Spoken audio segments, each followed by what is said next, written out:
Hello everyone. तो इस video में हम पढ़ेंगे कि what will happen when AC voltage is applied across the LCR circuit. Means हमें बेसिकली पढ़ना है एलसीआर सर्किट को। एलसीआर में एल फॉर होता है भी इंडक्टर,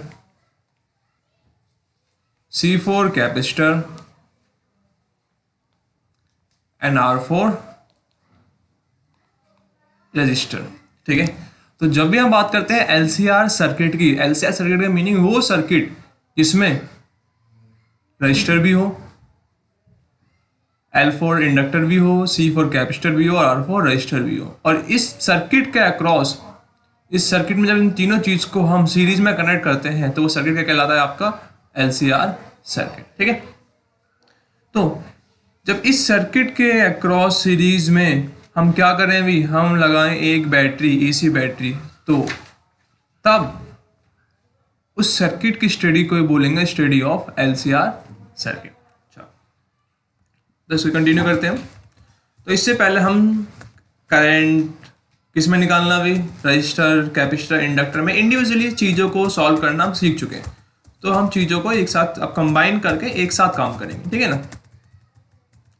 सबसे पहले तो हमारा मेन मकसद क्या होता है किसी भी इलेक्ट्रॉनिक सर्किट में? केवीएल लगाना भी। तो यहाँ पे लगाते हैं केवीएल और इस सर्किट की वोल्टेज इक्वेशन लिखते हैं। सपोज करो कि ये ईएमएफ है और इस ईएमएफ में जो ये सोर्स है ये वोल्टेज दे रहा है एसी, और उसका फॉर्मूला क्या है? V M sine omega T. यही तो होता है हमेशा।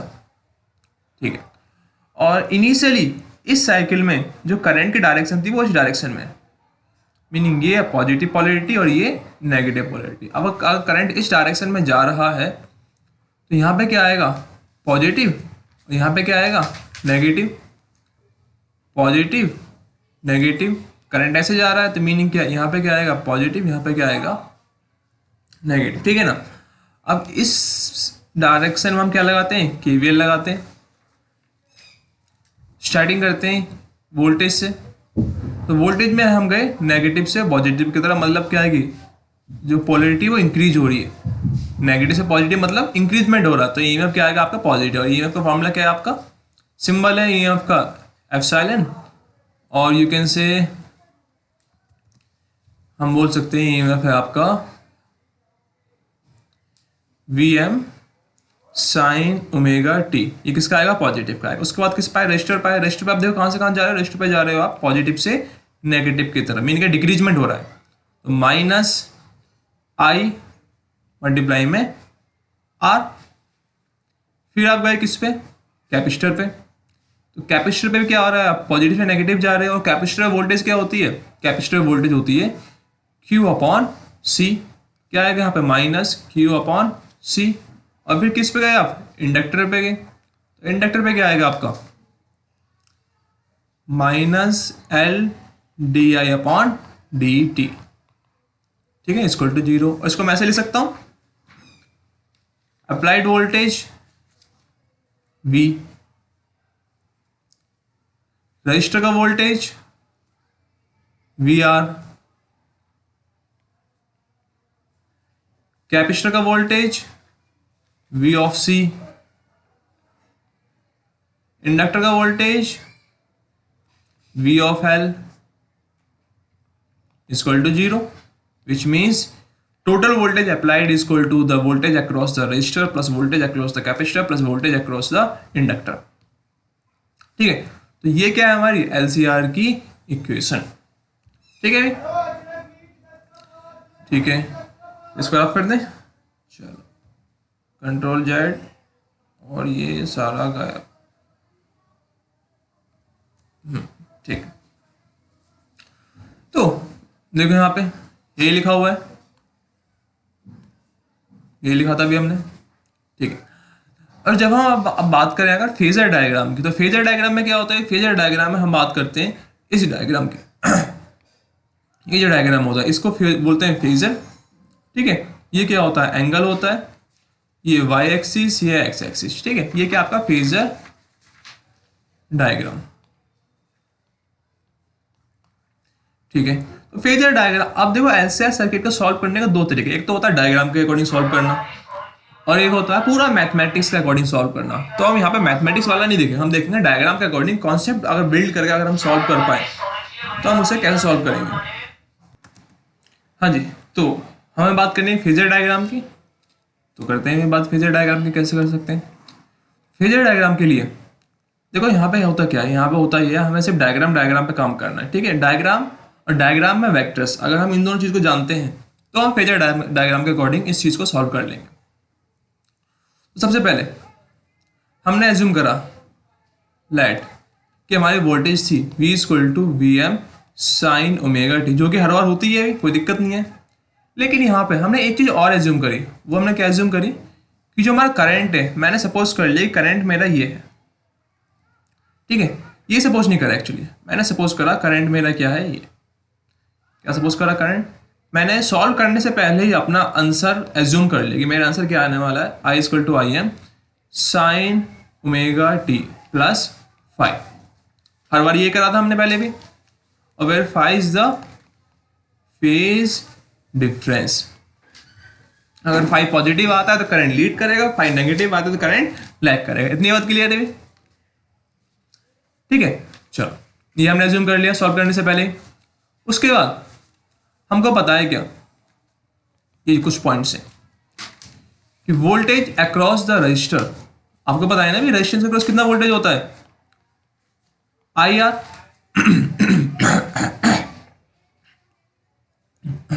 AC में where V is the RMS voltage, capital I is the RMS current, R is the resistance, ठीक है। सिमिलरली इंडक्टर में क्या होगा,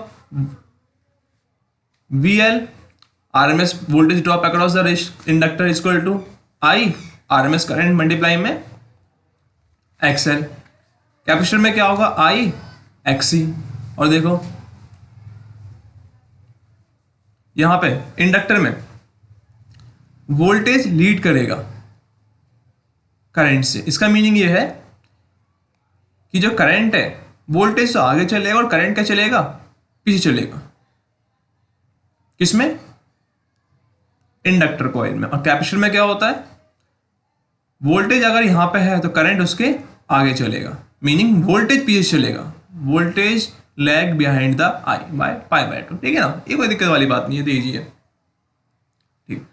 अब जल्दी से चीज़ों को रफ कर देते हैं क्योंकि फिर थोड़ा सा प्रॉब्लम आ जाती है, ठीक है। तो इसको पहले पॉज कर दो थोड़ा सा। हाँ जी, तो हमने पढ़ लिया कि इंडक्टर के अक्रॉस कितना वोल्टेज ड्रॉप होता है, कैपेसिटर के अक्रॉस कितना होता है, रेजिस्टेंस के अक्रॉस कितना होता है, ठीक है ना। वो कोई बात नहीं है। अब जल्दी एक चीज़ बताओ मेरे को आप, ये वाली लाइन, ये जो पैराग्राफ है, ये थोड़ा इंपॉर्टेंट पैराग्राफ है इसको समझने के लिए। अगर ये मेरा फेजर डायग्राम का सेटअप है, ठीक है, और मैंने तीनों चीज लगा रखी है। क्या क्या लगा रखा है मैंने, एक रेजिस्टेंस भी लगा रखा है, एक इंडक्टर भी लगा रखा है, ये तो सॉरी ये गड़बड़ हो गया, एक रेजिस्टेंस, एक इंडक्टर और एक ये कैपेसिटर, ठीक है। तो मुझे आप ये बताओ सबसे पहले कि रजिस्टेंस में, रजिस्टर में जो वोल्टेज और करंट होता है क्या वो सेम फेज में होते हैं? हाँ जी बिल्कुल, वोल्टेज और करंट जो होते हैं वो सेम फेज में होते हैं, ठीक है। तो अगर मैंने यहाँ पे एक फेजर बनाया V क्या है, VR is a phasor of resistance. तो रेजिस्टेंस के लिए करंट कहाँ पर आएगा, उसी फेज में आएगा, करंट भी क्या आएगा, करंट भी इसी फेज में आएगा रेजिस्टेंस के लिए, I, ठीक है। इतनी बात सही है, ठीक है। ये किसके लिए, रेजिस्टेंस के लिए। अब आप एक और चीज ध्यान देना कि जो सर्किट है ना, ये सर्किट किस में है, ये सर्किट है आपका सीरीज में। और सीरीज में डिफरेंस क्या होता है, भी डिफर क्या करता है, वोल्टेज, करंट हमेशा सेम रहता है। तो अगर आपने रेजिस्टेंस के लिए करंट का फेज निकाल लिया तो वही करंट सबके लिए रहेगा, इंडक्टर के लिए भी और कैपेसिटर के लिए भी, ठीक है। तो करंट हमें मिल गया, हमने ढूंढा था रेजिस्टेंस के लिए और हमें अपने आप ही किसका करंट मिल गया, पूरे सर्किट का करंट मिल गया। ठीक है, चलो अब बात करते हैं इंडक्टर की। तो इंडक्टर में जो फाई होता है, फाई वो होता है -π/2, मीनिंग का इंडक्टर में जो करंट होगा वो वोल्टेज से π/2 पीछे चलेगा। इंडक्टर का करंट, इंडक्टर में जो करंट होगा वो π/2 पीछे चलेगा, मीनिंग क्या, वोल्टेज इंडक्टर में आगे चलेगा करंट से।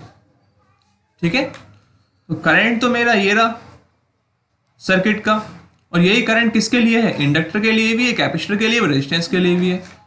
तो अगर आपको मिल चुका है करंट और आपसे पूछा जाए कि बताओ भाई इस करंट के रिस्पेक्ट में इंडक्टर का वोल्टेज कहाँ होगा, तो इंडक्टर का वोल्टेज होगा इससे π/2 आगे। ये क्या होगा आपका वोल्टेज ऑफ इंडक्टर। देखो इंडक्टर का वोल्टेज यहां पर है और करंट इसके π/2 पीछे है, या फिर मैं बोल सकता हूं कि वोल्टेज करंट के π/2 आ गया। ठीक है, इंडक्टर की बात आ गई यहां पर समझ में। अब बात करते हैं कैपेसिटर की। तो कैपेसिटर बोलता है भी, कैपेसिटर में होता है फाई प्लस π/2, मीनिंग क्या है, करंट लीड करेगा, करंट आगे रहेगा वोल्टेज से, और यू कैन से कि वोल्टेज पीछे रहेगा करंट से। ठीक है, वोल्टेज किसके पीछे रहेगा, करंट के पीछे रहेगा, क्योंकि करंट चलेगा आगे आगे 90 डिग्री पे। तो करंट तो ये रहा, तो कैपेसिटर का जो वोल्टेज है वो कहाँ रहेगा, इसके π/2 पीछे, यहां पर। ये क्या हो जाएगा, V ऑफ C, और ये क्या है, एक आर्बिट्ररी टाइम। ठीक है ना, इतनी बात क्लियर है सभी को। ठीक, अब देखो एक चीज मुझे आपको बतानी है कि ये सर्किट है, ये दो तरीके के होते हैं। पहला सर्किट होगा आपका जब V of L, V of C is greater then V of L। ये सारे क्या वेक्टर है ना। तो जब V ऑफ C, कैपेसिटर का वोल्टेज इंडक्टर के वोल्टेज से ज्यादा होगा तो उसे बोलेंगे हम प्रीडोमिनेटली कैपेसिटिव। कैपेसिटर का वोल्टेज इंडक्टर से ज्यादा है, और you can say capacitor dominating. और जब इंडक्टर का ज्यादा होगा तो वो इंडक्टर डोमिनेटिंग होगा। और एक और बात आपको यहाँ पे साफ साफ दिख रहा होगा कि इंडक्टर का वोल्टेज और कैपेसिटर का वोल्टेज आउट ऑफ फेज है। आउट ऑफ फेज का मीन है इन दोनों के बीच में जो एंगल बन रहा है वो कितना बन रहा है, 180 डिग्री का। इंडक्टर यहां पर है और कैपेसिटर इसका पीछे है बिल्कुल 180 डिग्री, तो इनके बीच का एंगल कितना बन रहा है, 180 डिग्री का। और यही बात लिख रखी है यहाँ पे फर्स्ट पॉइंट में, ये देखो V of C is 180 degree out of phase with respect to each other. ठीक है ना। अगर इतनी बात समझ में आ रही है तो हम आगे बढ़ सकते हैं। तो पहले हम जो स्टडी करेंगे, जो हम स्टडी करते हैं ना, हम स्टडी करते हैं कैपेसिटर डोमिनेटिंग के लिए, प्रीडोमिनेटली कैपेसिटिव सर्किट, जहां पे VC is greater than VL। इसका रीजन है क्योंकि जब कैपेसिटर डोमिनेट करेगा, और हमें पता है कि कैपेसिटर जब डोमिनेट, कैपेसिटर में फाई क्या आता है, पॉजिटिव आता है। तो जब कैपेसिटर डोमिनेट करेगा तो आपका जो फेज आएगा वो पॉजिटिव आएगा। अगर इंडक्टर डोमिनेट कर देंगे तो फेज क्या आएगा आपका, नेगेटिव आएगा। इसको रफ कर दें पहले एक बार, बहुत ज्यादा खिचड़ी पक गई यहाँ पे।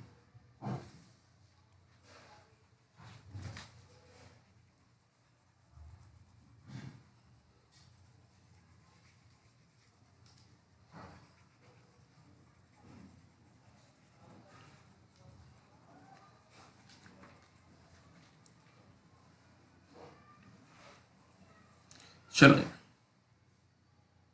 तो मैं क्या बोल रहा हूं, जब कैपेसिटर डोमिनेटिंग होगा तो फाई क्या आएगा, पॉजिटिव, कुछ भी आए।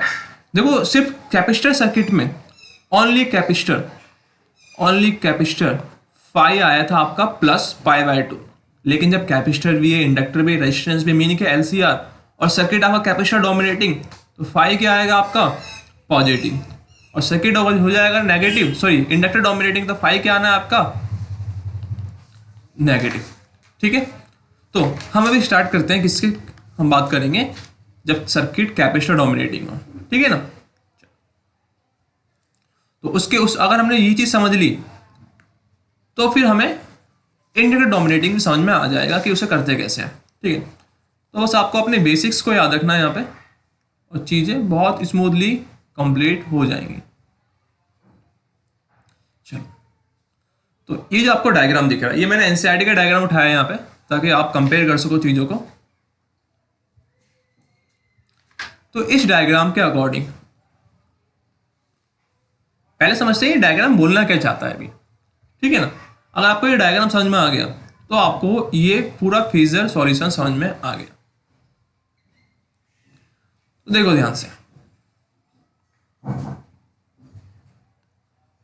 इस डायग्राम में पहली चीज जो हमें दिख रही है कि VC, जो ये VC की लेंथ है वो VL से ज्यादा है, meaning VC is greater than VL। इसका मीनिंग कैपेसिटर डोमिनेटिंग सर्किट है, ठीक है। कितनी बात क्लियर है, पहला पॉइंट। दूसरा पॉइंट जो हमें दिख रहा है यहां पे, एक डायग्राम की बात कर रहा हूं मैं, वो ये दिख रहा है कि जो VR है उसी डायरेक्शन में क्या है, हमारा करंट है, और ये होता भी है। Current I is always in phase with VR। Current हमेशा रेजिस्टेंस के फेज में होगा, ठीक है ना। तो इतनी बात समझ में आ गई आपको। चलो, तो अब ध्यान से देखो आप, हमारी जो इक्वेशन थी, इक्वेशन बनी थी हमारी V equal to VR plus VL plus VC। ये नॉर्मल इक्वेशन नहीं है, ये है आपकी वेक्टर इक्वेशन। क्यों वेक्टर इक्वेशन, इसलिए वो क्यों बोल रहा हूं मैं, क्योंकि देखो यहां पे जब जो अगर सपोज करो दो वेक्टर है, A वेक्टर और B वेक्टर, अगर ये दोनों सेम डायरेक्शन में, इनकी डायरेक्शन सेम है, तो इनका रिजल्टेंट क्या होता है, सिंपली A प्लस B, ठीक है। लेकिन अगर सपोज करो कि A वेक्टर इस डायरेक्शन में था और B वेक्टर इस डायरेक्शन में, तो क्या इनका रिजल्टेंट सिंपली आप A प्लस B ले सकते हो, नहीं ले सकते, क्योंकि इनके बीच में कोई फेज एंगल जनरेट हो गया, ठीक है। सेम काम यहां पे हम देख रहे हैं साफ साफ कि वही जो वोल्टेज है, इंडक्टर, कैपेसिटर, रजिस्टर, ये तीनों वोल्टेज सेम डायरेक्शन में, सेम फेज में नहीं है, तो ये स्केलर क्वांटिटी तो रहेंगी नहीं। अब तो इनका जो एडिशन होगा वो कैसे एडिशन होगा, वेक्टर के अकॉर्डिंग, ठीक है। तो ये क्या आपका VR पहला, VL कहां पे है आपका दूसरा, तीसरा क्या है आपका कैपेसिटर, कैपेसिटर। तो मीनिंग क्या है, इन तीनों क्वांटिटी को जब आप ऐड करोगे, इन तीनों को जब आप ऐड करोगे तो आपको जो रिजल्टेंट मिलेगा वो क्या मिलेगा, V। और V क्या था आपका, अप्लाइड वोल्टेज, ठीक है। तो पहला काम हम करने के वाले हैं, इन तीनों क्वांटिटी को ऐड करने वाले हैं और क्या निकालने वाले हैं, अप्लाइड वोल्टेज, ठीक है। चलो, लेकिन हम ऐड कैसे करेंगे, हम ऐड करेंगे यहां पे चीजों को, जो ट्राइंगल लॉ ऑफ एडिशन और पैरेललोग्राम लॉ ऑफ एडिशन था उसको यूज करके, ठीक है। तो सिर्फ हम अभी करंट को डील ही नहीं करेंगे, अभी हम डील करेंगे सिर्फ वोल्टेज को, ठीक है। तो यहां पे तो लाइट चली गई, भी कोई बात नहीं, चेहरा इंपॉर्टेंट नहीं है, स्लाइड इंपॉर्टेंट है। चलो, तो ये हुआ नॉर्मल कार्टेशियन प्लेन और ये है आपका VR, VL और VC। बेकार ड्राइंग बन रही है, तो इसको थोड़ा सा साफ सुथरा करते हैं। Insert save.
हाँ जी, चलो जी, आगे समझ में।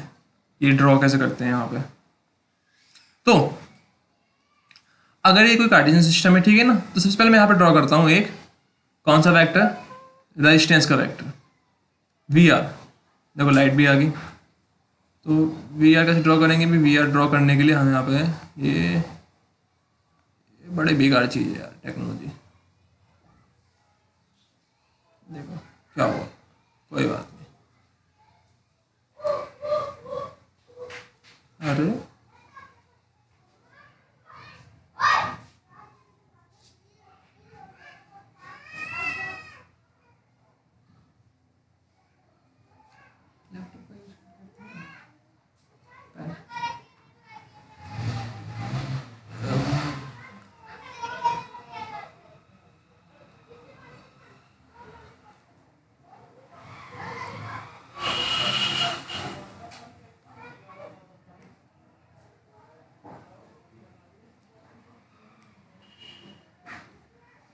तो ये हो गया हमारा वी आर फाइनली।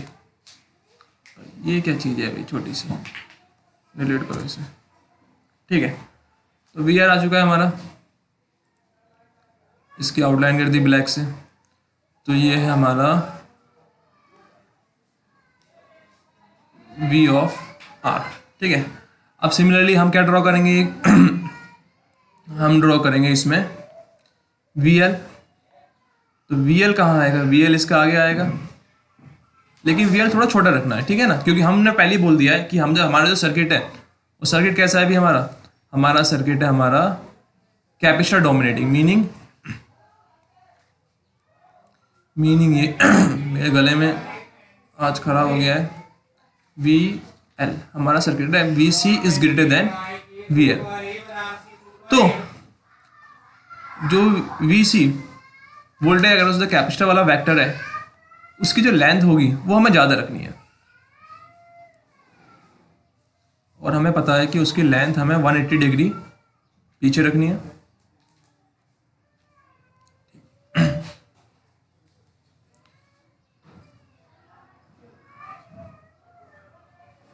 ये क्या है हमारा वी ऑफ सी। अगर आप चाहो तो आप इसको ना फास्ट फॉरवर्ड करके देख लो, क्योंकि मुझे यहाँ पे ड्रॉ करने में थोड़ी सी दिक्कत हो रही है, तो मुझे टाइम लग रहा है।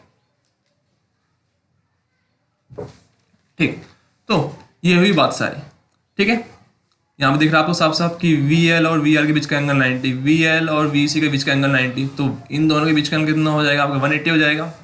अब हमें इन तीनों वेक्टर को रिजल्टेंट दिखाना है, इन तीनों वेक्टर का हमें रिजल्टेंट करना है। रिजल्टेंट करने के लिए क्या करना पड़ेगा, सबसे पहले आपको साफ साफ दिख रहा है कि भाई वी एल और वी सी वैक्टर 180 डिग्री है, और 180 डिग्री वाले वेक्टर को हम ईजिली क्या कर सकते हैं, कैंसिल आउट कर सकते हैं। तो इन दोनों वी एल और वी सी वैक्टर को पहले हम रिजल्टेंट करेंगे। स्टेप वन में हम क्या करेंगे, वी एल और वी सी को वेक्टर के अकॉर्डिंग ऐड करेंगे। तो देखो अगर वी एल के लेंथ इतनी है और वी सी के लेंथ इतनी ज़्यादा है, तो इनका रिजल्टेंट क्या होगा, वी सी में से वी एल माइनस हो जाएगा और रिजल्टेंट क्या बचेगा, बहुत छोटी सी क्वांटिटी, बहुत छोटा सा एक वेक्टर। तो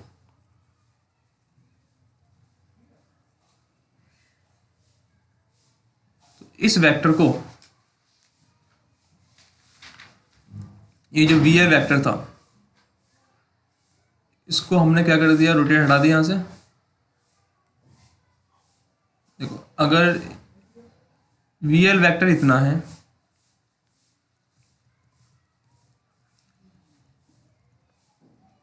वी एल वैक्टर की लेंथ कितनी थी, ये हमारा क्या था वी सी, और ये क्या था हमारा वी एल।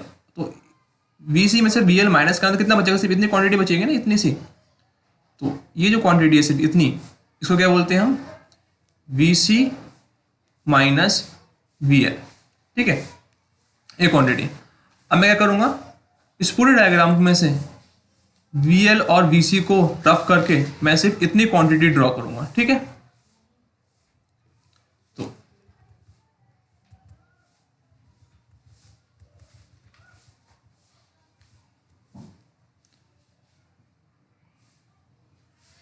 इसको रफ करा, इसको उठा के यहाँ लाए,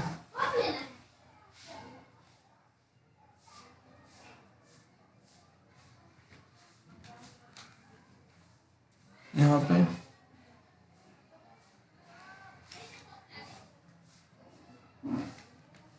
ये क्वांटिटी क्या हुई हमारी, V L minus V C. देखो ये क्या वी आर था, V R as it is रहा। अब ये जो नया वेक्टर क्रिएट हुआ है ना, ये कौन सा वेक्टर है, ये है आपका मैग्नीट्यूड वाइज देखो तो V C minus V L vector है।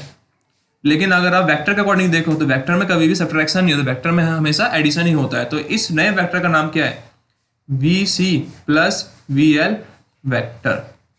लेकिन इस वेक्टर का मैग्नीट्यूड किसका बराबर है, वी सी का मैग्नीट्यूड माइनस वी एल के मैग्नीट्यूड के बराबर। ठीक है, तो अब बचा ये वाला वेक्टर और ये।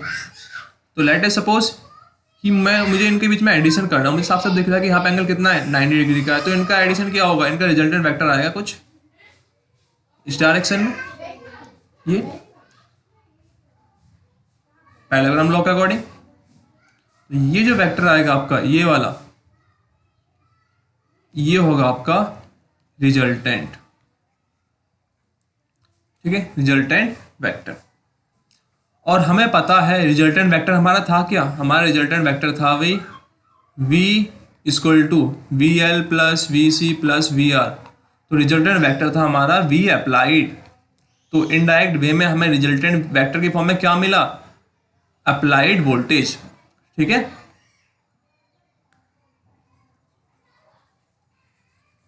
तो हमें एक एक करके वेक्टर्स को ऐड करने से हमें क्या मिल गया, अभी अप्लाइड वोल्टेज मिल गया। तो ये जो हमें वेक्टर मिला, ये मिला हमें v अप्लाइड। तो इसको थोड़ा सा सही से बना देता हूं मैं, ताकि कैलकुलेशन करने में हमारी थोड़ी सी चीजें हमें साफ साफ दिखें। सपोज करो ये मुझे मिला v अप्लाइड। ठीक है, तो इस चीज़ का काम हो चुका है, अभी इस वाले का काम हो चुका है, तो इसको हटा दूं मैं।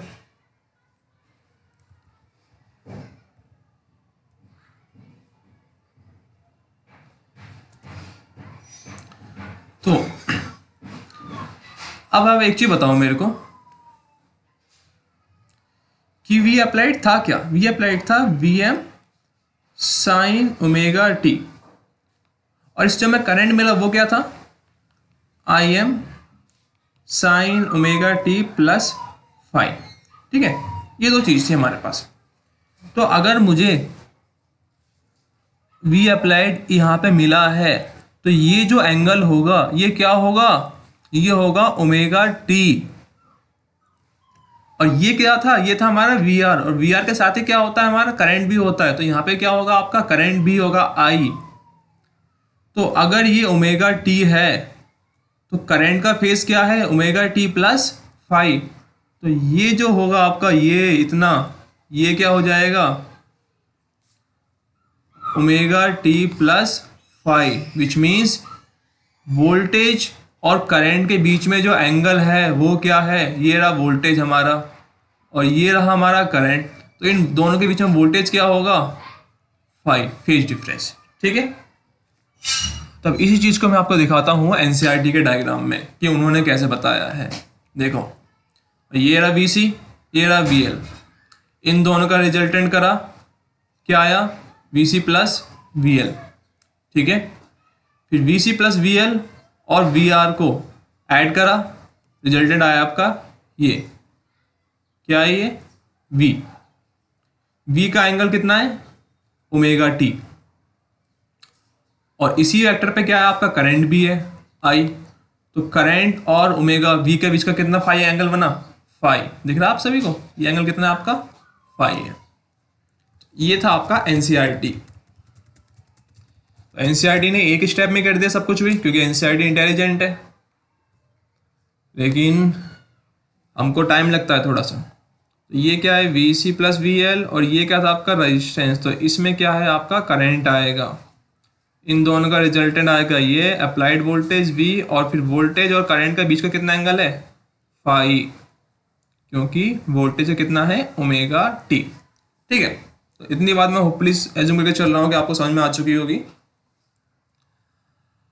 अब अगर आपको इतना समझ में आ गया तो आपको फेजर डायग्राम समझ में आ गया भाई। इसको रफ कर दें।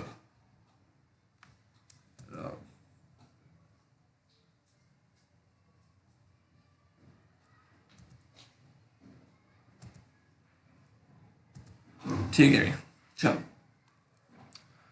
तो हमें बात समझ में आई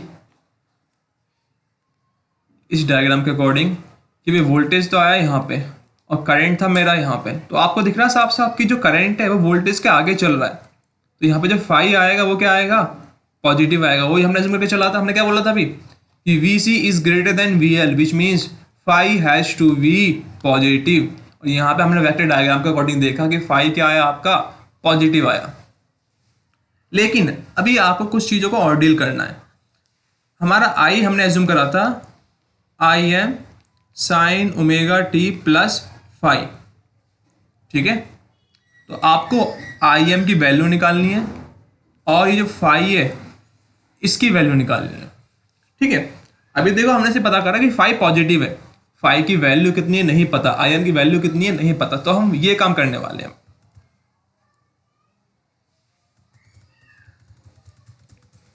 तो ध्यान से देखना। सबसे पहली बात,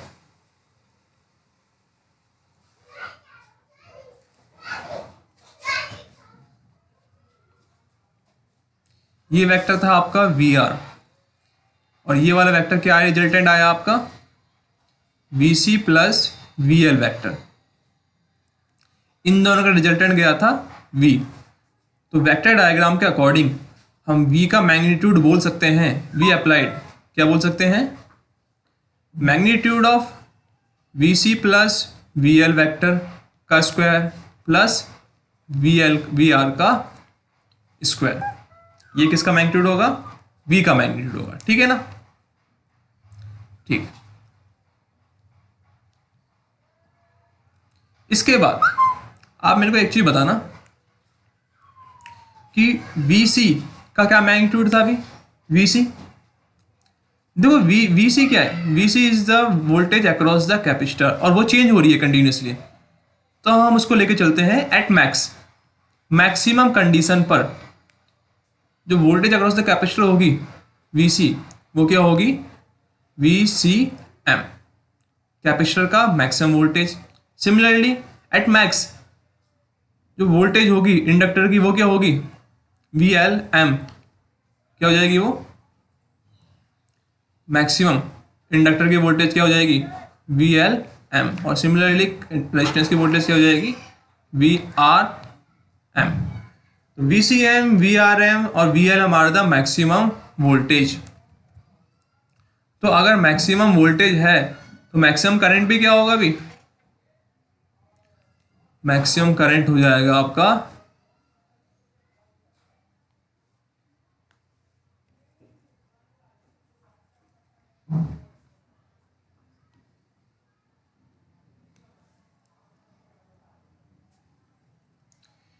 VCM, कैपेसिटर की मैक्सिमम वोल्टेज होगी I मैक्स मल्टीप्लाई में XC, VLM इंडक्टर के मैक्सिमम वोल्टेज क्या होगी, मैक्सिमम करंट मल्टीप्लाई में XL, और V रेजिस्टेंस का मैक्सिमम कितना होगा, करंट का मैक्स मल्टीप्लाई में रेजिस्टेंस, यही तो होगा। तो इस चीज को हम यहां पे लिखने वाले हैं अभी।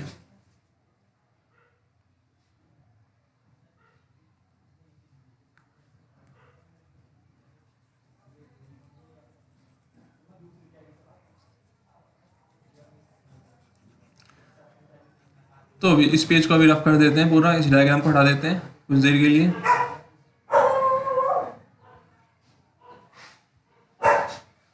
कंट्रोल X, ठीक है। तो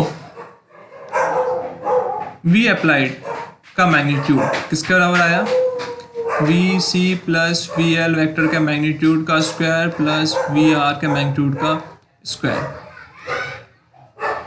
ठीक है। VC क्या था आपका, मैक्सिमम के लिए एट मैक्सिमम कंडीशन में, VC बन गया हमारा VCM। अब इनका जो रिजल्टेंट वेक्टर का मैग्नीट्यूड आया था वो क्या आया था अभी, VCM माइनस VLM का स्क्वायर प्लस VR क्या आएगा, VRM का स्क्वायर, ठीक है। VCM क्या है, VCM होता है आपका IM मल्टीप्लाई में XC, VLM क्या है, IM मल्टीप्लाई में XL का स्क्वायर प्लस ये क्या है आपका रेजिस्टेंस, तो IM मल्टीप्लाई में रेजिस्टेंस का स्क्वायर, इसको क्या होगा, V अप्लाइड, ठीक है। और अप्लाइड का मैक्सिमम वोल्टेज, क्योंकि हम सारी कंडीशन किस पे लेके चल रहे हैं, मैक्सिमम पे लेके चल रहे हैं, तो अप्लाइड का मैक्सिमम वोल्टेज कितना है, VM। तो VM का फॉर्मूला है आपका, IM कॉमन लिया बाहर, स्क्वायर आ गया, XC माइनस XL का स्क्वायर प्लस IM का स्क्वायर R का स्क्वायर, ठीक है भी, यहां पे स्क्वायर आएगा, ठीक। तो VM इक्वल टू आया आपका IM, VM का स्क्वायर इक्वल क्या है, IM का स्क्वायर XC माइनस XL का होल स्क्वायर प्लस R का स्क्वायर, ठीक है। तो IM की वैल्यू क्या निकल गया है आपकी, IM की वैल्यू आएगी VM अपॉन में, अगर स्क्वायर रूट इस पूरी स्क्वायर रूट ले लेंगे अगर हम अंडर रूट में XC माइनस XL का whole square plus R square, ठीक है। ये क्या है आपका IM आया, मैक्सिमम करंट। हमें क्या क्या निकालना था अभी, हमें निकालना था IM निकालना है और हमें निकालना है फाई, दो चीज निकालनी है हमें। तो IM हमने निकाल लिया यहां से, IM क्या आया, VM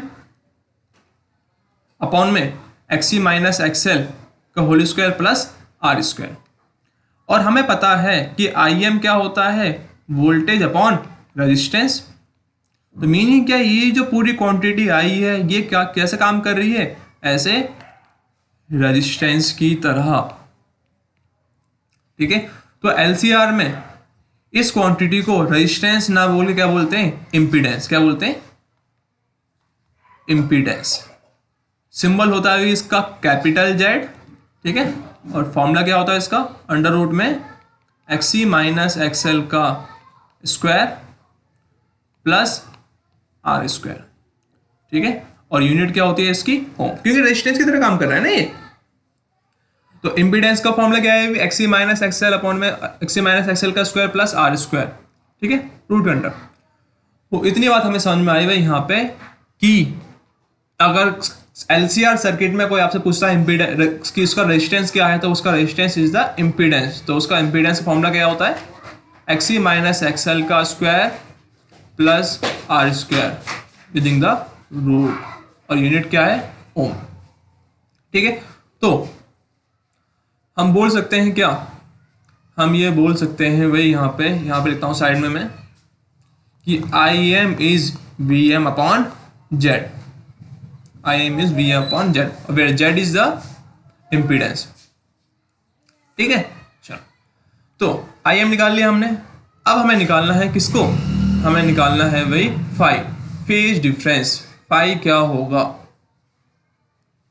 ठीक है, तो इस चीज को रफ करेंगे।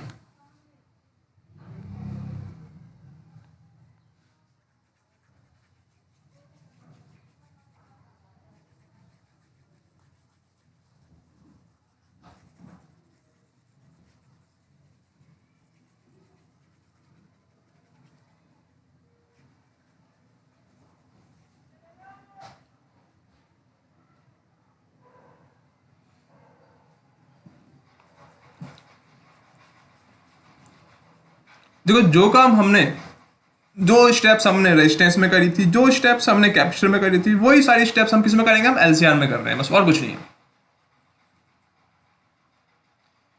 ठीक है, तो इतनी बात समझने के बाद हम निकाल चुके हैं आई एम हमारा आ गया V M upon Z, where Z is the impedance, और इम्पीडेंस की वैल्यू क्या आई, रूट में X C minus X L का स्क्वायर प्लस आर स्क्वायर। अब बात करते हैं फाई की।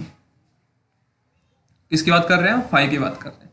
तो हमारे डायग्राम अगर आपको याद कुछ ऐसा बना था,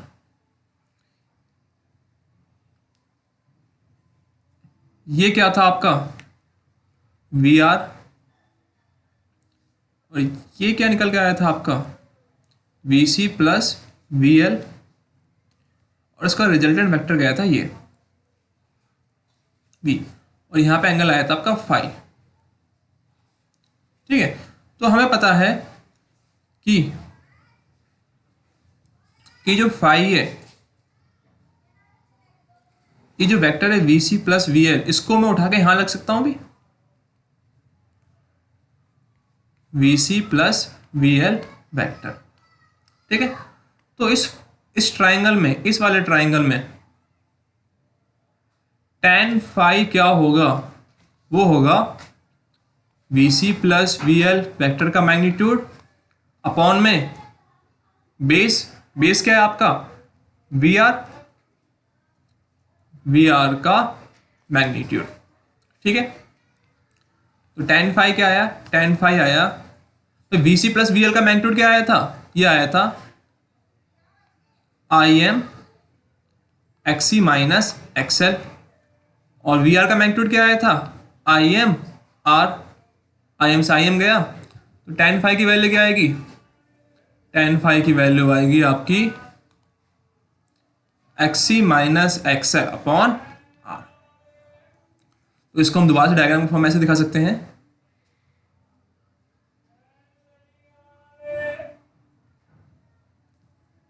ये क्या आपका फाई, तो ये क्या होगा आपका एक्स सी माइनस एक्सएल, ये क्या होगा आपका आर, तो ये क्या हो जाएगा, ये जो क्वांटिटी है ये हो जाएगा आपका जेड, क्योंकि जेड क्या होता है, जेड होता है आपका अंडर रूट में एक्स सी माइनस एक्सएल का स्क्वायर प्लस आर स्क्वायर। ठीक है, तो एक्स सी माइनस एक्सएल का square plus R square is the Z, Pythagoras theorem.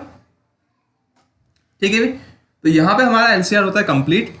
ठीक है, तो लेकिन एक बात हमेशा याद रखना आप कि इस सारे केस में हमने क्या एज्यूम करके चला, हमने एज्यूम करा कि कहां गया पॉइंटर मेरा, ये रहा, कि V C is greater than V L. अगर कभी आपके एग्जाम में क्वेश्चन आता है किस लिए कि V L is greater than V C और X L is greater than X C, तो आप सारे काम तो सेम करोगे, लेकिन आपका जो आंसर आएगा ना फाइव, वो आपका नेगेटिव में आएगा। ठीक है, तो और इस सर्किट को क्या बोलेंगे हम, इंडक्टर डोमिनेटिंग।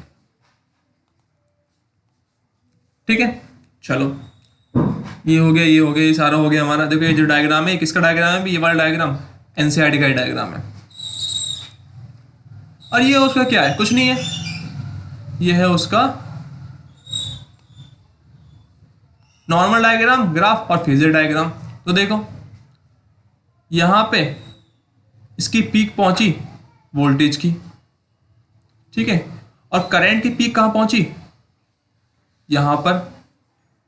तो इन दोनों के पीक के बीच में कितना डिफरेंस होगा, वो क्या होगा आपका 5 फेज डिफरेंस, ठीक है ना। तो ये सारी बात क्या है आपके एलसीआर का यहां पर होता है कंप्लीट। तो थैंक यू वेरी मच। इसके बाद हम करने वाले हैं resonance, Q factor, sharpness, LC oscillation and at the last transformer, ठीक है। चलिए, ठीक है, बाय।